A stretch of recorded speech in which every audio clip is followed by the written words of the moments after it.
शायोनी घोष है ना, वो चड्डा नहीं है, इसीलिए वो चड्डा चड्डी नहीं होगा कभी।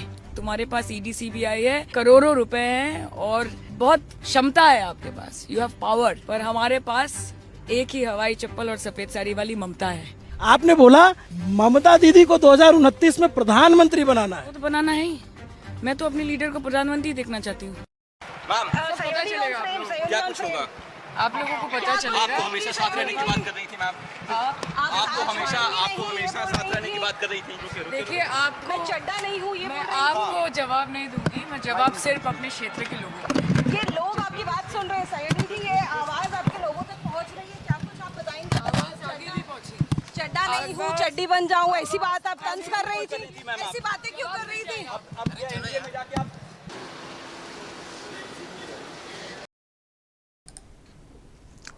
সায়নী ঘোষ শেষ পর্যন্ত চাড্ডি বনে গেলেন। উনি মিডিয়াতে বলেছিলেন যে আমি চাড্ডা না, আমি ঘোষ, ফলে আমি চাড্ডি হব না। কিন্তু আজকে যখন ওনাকে প্রশ্ন করা হচ্ছিল তখন তো উনি উত্তর ঠিক করে দিচ্ছিলেন না, কিন্তু ওই যে বলেছিলেন যে আমি চাড্ডি হব না, তার মানে দল পাল্টাবো না। আসলে চাড্ডা এটা যেটা এসছে ওই চাড্ডা রাঘব চাড্ডা, আপের যিনি নেতা, যিনি দল বদল করেছেন, বিজেপি হয়েছেন, রাজ্যসভার আপের অনেক এমপি ছিলেন, তাদেরকে নিয়ে বদল করেছেন। তো ওটাকে ইঙ্গিত করে উনি বলেছিলেন, যেটা পরিষ্কার বুঝতে পারছি যে আমি চাড্ডা না, আমি ঘোষ, ফলে আমি চাড্ডি হব না। কিন্তু আজকে দর্শক যেটা সামনে এসছে, আজকে তো উত্তর দিতে পারছেন না, কারণ উনি তো দল থেকে সরে এসছেন। তো ওই বিদ্রোহী যে গ্রুপ, সেই গ্রুপে তো উনি নাম লিখিয়েছেন, সইটই সব যাদের সব সামনে এসছে, তো সেখানে তো যারা আছেন টিএমসির মানে বিদ্রোহী গ্রুপ, যদিও এখন গ্রুপটা বাড়ছে, তো সেখানে তো উনি আছেন। ফলে এটা কি হলো? আপনি বলেছিলেন যে আমি চাড্ডা না, আমি ঘোষ, আর এখানে আপনি অন্য গ্রুপে নাম লেখাচ্ছেন, যেখানে আমি এখানে আছে কি সায়নীর নামটা, যাই হোক এইসব এসছে। তো উনিও নামটা লিখিয়েছেন।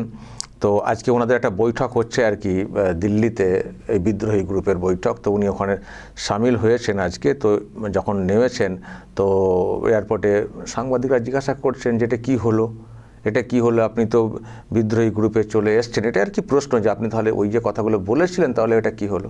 আর উত্তর দিতে পারছেন না। উত্তর আর কি দেবেন? উনি তো সত্যিই চাড্ডি বনে গেছেন। তো এমন পরিস্থিতি যে উনি শেষ পর্যন্ত চাড্ডি বনে গেলেন। রাঘব চাড্ডাকে ইঙ্গিত করে কটাক্ষ করেছিলেন, আর আজকে নিজেই চাড্ডি। কি চাপ, বাপরে বাপ, তাই না দর্শক? শুধু কি এটাই? উনি আরও অনেক কথা বলেছিলেন দর্শক, নিশ্চয়ই আপনাদের মনে আছে। আমি একটা ভিডিও দেখেছিলাম জাস্ট কদিন আগে, রেজাল্টের পরে যারা ওই বিদ্রোহী গ্রুপে যাচ্ছেন তাদের বিরুদ্ধেই উনি মন্তব্য করেছিলেন, তাদের ব্যাপারেও মন্তব্য করেছিলেন। কি বলেছিলেন দর্শক, কি বলেছিলেন আমি আপনাদেরকে শুনিয়েছি, আজকে আরও একবার শুনুন, তাহলে বুঝবেন কি চাপ। দেখুন, এইসব নিয়ে আমি কিছু বলতে পারবো না, কারণ আমি রাজনীতিতে খুব নতুন। তবে এইটুকু বলতে চাই যে এরকম সময় যারা মমতা বন্দ্যোপাধ্যায়ের হাত ছেড়ে দেবেন তারা পার্টির ক্ষেত্রে বেনজল, এবং বেনজল যত তাড়াতাড়ি চলে যায় পার্টির তত বেশি শুদ্ধিকরণ হবে। তার মানে নিজেও একটা বেনজল, কারণ উনিও তো হাত ছেড়ে দিচ্ছেন, নিজেকে তার মানে প্রমাণ করছেন যে উনিও বেনজল। মমতা ব্যানার্জির হাত ছাড়া এই সময় এটা ঠিক হবে না। আবার আগেও বলেছিলেন প্রধানমন্ত্রী হিসেবে দেখব, আর এখন চলে গেছেন বিদ্রোহী গ্রুপে বৈঠক করতে। তো সত্যি তো মানে উত্তর দেওয়ার মুখটা আছে কি দর্শক? আপনাদের মনে আছে এই দিল্লি থেকে যেদিন এই দুদিন আগে যখন কলকাতা ফিরছিলেন, তখন কীভাবে মুখ লুকিয়ে ফিরছিলেন? তখন কীভাবে এই যে মুখ লুকিয়ে ফিরছিলেন, চেনাই যাচ্ছে না যে উনি সায়নী ঘোষ বলে। কলকাতা এয়ারপোর্টে নেমে মুখ টুক ঢেকে, চোখ ঢেকে, মাথায় টুপি পরে, ফোনে ব্যস্ততা দেখিয়ে দ্রুত গাড়িতে উঠে চলে গেছিলেন। মানে এত কথা বলে রেখেছেন, তো এখন কি করে আর কি বলবেন? এখন কি বলবেন? বলার কি মুখ আছে? কম কথা, কম হুঁশিয়ারি, আর কি ধরনের সব সেই আচরণ, কি ধরনের সব আচরণ। আসলে ইনি এইরকমই মানে ক্ষমতায় থাকেন যিনি, তার পাশে চলে যাওয়ার চেষ্টা করেন, পুরনো সব কথা ভুলে যান। এই যে টিএমসিতে উনি জয়েন করেছিলেন, এই যে টিএমসিতে উনি জয়েন করেছিলেন, তার আগে কি টিএমসি নেত্রীকে সেই অর্থে উনি ভালোভাবে দেখতেন? তারপরে তো সেই টিএমসিতে এসে ওনাকে নেত্রী মানে বানিয়ে ফেললেন। কিন্তু টিএমসিতে আসার আগে উনি একটা বিক্ষোভ কর্মসূচিতে অংশ নিয়েছিলেন, বিক্ষোভ কর্মসূচিতে আর্টিস্টদের নিয়ে। সেখানে এই মুখ্যমন্ত্রী মমতা ব্যানার্জির সম্পর্কে কি মন্তব্য করেছিলেন জাস্ট দেখুন। আমি এগুলো দেখাচ্ছি এই জন্যে যে সায়নী ঘোষকে সবাই চিনে রাখুন। উনি এখন পরিস্থিতি চাপে এদিক সেদিক করছেন, কিন্তু বাকিরাও সাবধান। মাথা গুঁজে দলে ঢুকে পড়তে চাইলে ঢুকতে দেবেন না। উনি এই রকম যেখানে যেমন সেরকম কথা বলেন, শুধু ক্ষমতার অলিন্দে থাকতে চান। দেখুন টিএমসিতে আসার আগে কি মন্তব্য করেছিলেন, আর টিএমসি নেত্রীও ওই রকম, তারপরেও ওনাকে নিয়েছিলেন। তো এখন তো তার খেসারত দিতে হবে। দেখুন এখানে কে কি করছে আমরা বুঝতে পারছি না, সবাই বলছে ধোঁয়াশা, আসলে হয়তো ধোঁয়াশা নয়, আমরা প্রত্যেকে বুঝতে পারছি। একটু আগে চান্দ্রীও বললো যে অনেকটাকে বলা হয়েছিল যে কলকাতা ফিল্ম ফেস্টিভ্যালে উনি এমন কোন একটা বক্তব্য রেখেছিলেন যেটার হয়তো এটা একটা আফটার এফেক্ট হতে পারে। কি বলেছিলেন? বলেছিলেন প্রথমবার দেখেছি যে একটা ফিল্ম ফেস্টিভ্যালে কোন ছবির পোস্টার নেই, শুধু মুখ্যমন্ত্রীর পোস্টার। খুব ভুল তো কিছু বলেছে? কিছু বলেছে? বলেনি তো? এটা তো দেখছে সবাই, গায়ে লাগছে প্রত্যেকে, সবাই চুপ করে আছে। Because we are very spineless. কোন সভ্য দেশে এটা হয় না। আজকে মুখ্যমন্ত্রীকে যখন ডিরেক্টলি প্রশ্ন করা হচ্ছে যে এই বিষয়ে কিছু বলুন, উনি কথার মাঝখানে কেটে বলছেন যে this is not my subject. This is not your subject? Really this is not your subject? তাহলে এই যে প্রোগ্রাম করছেন, অ্যাওয়ার্ড দিচ্ছেন, যে আর্টিস্টরা টাকা পায় তাদেরকে 1 লক্ষ টাকা করে দিচ্ছেন, এটা কি মানে? কি মানে এটা? প্রত্যেককে দিয়ে হাঁটাচ্ছেন, রিয়ালিটি শুটিং বন্ধ হয়ে যাচ্ছে আজকে। তাহলে সেগুলো যদি আপনার সাবজেক্ট না হয় তাহলে এটা আপনার সাবজেক্ট নয়, আর সেটা যদি আপনার সাবজেক্ট হয় তাহলে এটাও আপনার সাবজেক্ট। অ্যাবসলিউটলি। এবং আজকে আমরা এখানে সবাই জড়ো হয়েছে, আজকে ইন্ডিপেন্ডেন্ট ফিল্ম মেকার্স, প্রচুর চোর জোচ্চোর চারিদিকে ভরে গেছে, এবং যারা একটুখানি ভালোভাবে ভদ্রভাবে শিক্ষিত লোকজন কাজ করতে চাইছে তাদেরকে যদি এরকম ভাবে দমন করা হয়, the future is very unsafe. আজকে অভিনেতা অভিনেত্রী কলাকুশলীরা শুটিং ছেড়ে দিয়ে ধর্নায় দাঁড়িয়েছে। এর থেকে লজ্জার বোধ একটা ইন্ডাস্ট্রির কাছে আর কোনো কিছু হতে পারে না। তখন এই কথাগুলো শুনে খুব নীতিবান মহিলা মনে হয়েছিল, খুব নীতিবান মহিলা মনে হয়েছিল, প্রতিবাদী মুখ হিসেবে মনে হয়েছিল। পরে দেখলাম তিনি সেই দলেই নাম লিখিয়ে ফেললেন, সেই দলই নাম লিখিয়ে ফেললেন, এবং তাকে আবার বিরাট যার সম্পর্কে এরকম মন্তব্য করেছিলেন তাকে আবার অনেক বড় দেখতে চাই, প্রধানমন্ত্রী হিসেবে দেখতে চাই, সেটাও তো বলেছিলেন। উনি জায়গাও পেয়ে গেছিলেন, একেবারে এমপি, যুব সভানেত্রী, ওনারও উল্কা গতিতে একেবারে উত্থান হয়েছিল পলিটিক্সে। নতুন করে পলিটিক্সে এসে হঠাৎ করে দলের যুব সভানেত্রী হয়ে গেলেন, যিনি পলিটিক্সটাই করলেন না, একটা ধাপে ধাপে মানুষ পান, ছাত্র নেত্রী থেকে আস্তে আস্তে উঠে আসা হয় না, কেউ নেই, অনেক দিন ধরে অনেকেই লড়াই করেছেন দলে, তারা কেউ জায়গা পেলেন না, হঠাৎ করে শুনলাম সভানেত্রী হয়ে গেলেন, এমএলএর টিকিট পেয়ে গেলেন, হেরে গেলেন, আবার এমপির টিকিট পেয়ে গেলেন।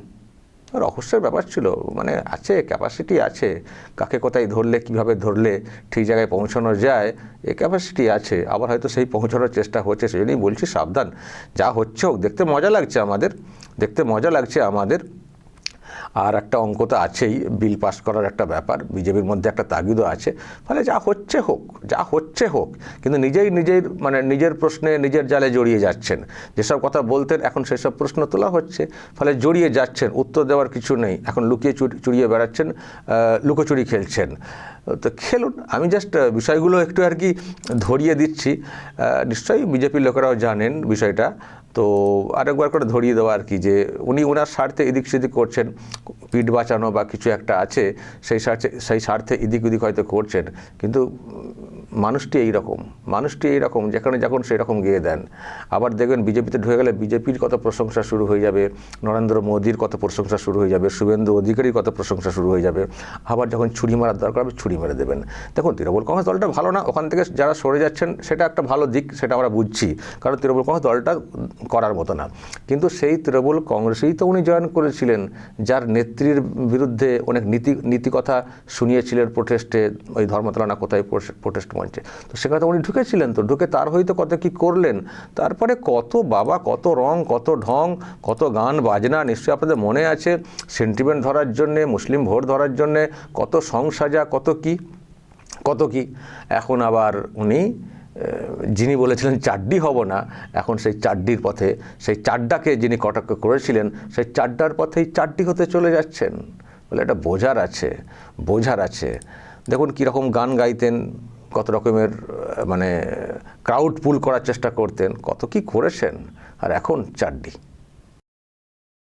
দে পাল তুলে দে মাঝি হেলা করিস না, পাল তুলে দে মাঝি হেলা করিস না, ছেড়ে দে নৌকায় আমি যাব মদিনা, ছেড়ে দে নৌকায় আমি যাব মদিনা।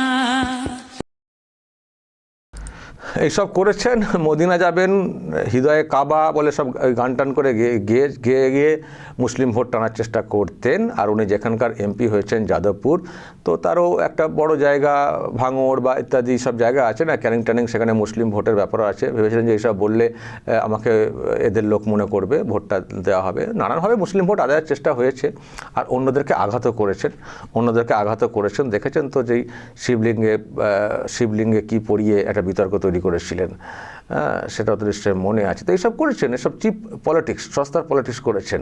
তো দেখছেন তো সেই পলিটিক্স তো এখন জলে চলে গেছে, আর তো হবে না, তৃণমূল কংগ্রেস তো উঠে গেছে, লাটে চলে গেছে। এবার যা করেছেন সেই সব তো প্রশ্ন রয়েছে, সেন্ট্রাল এজেন্সি তদন্ত ইত্যাদি। হতে পারে এখন পিঠ বাঁচানোর জন্যে নতুন ব্লকে সামিল হচ্ছেন, না হলে কিসের জন্য সামিল হবেন? নিশ্চয়ই তো কোনো স্বার্থ আছে না। তো সামিল হচ্ছেন, এবার মানুষ আগের সব বিষয়গুলোকে ধরে প্রশ্ন তুলছেন, আপনি এই বলেছেন সেই বলেছেন, তাহলে আপনি কেন এসব করছেন? যখনই প্রশ্ন করছেন তখনই প্রশ্ন এড়িয়ে দ্রুত পালিয়ে যাওয়ার চেষ্টা করছেন। তো এই হচ্ছে ব্যাপার। দর্শক বলবেন যা বলার, এবং নজর রাখবেন আরামবাগ টিভিতে।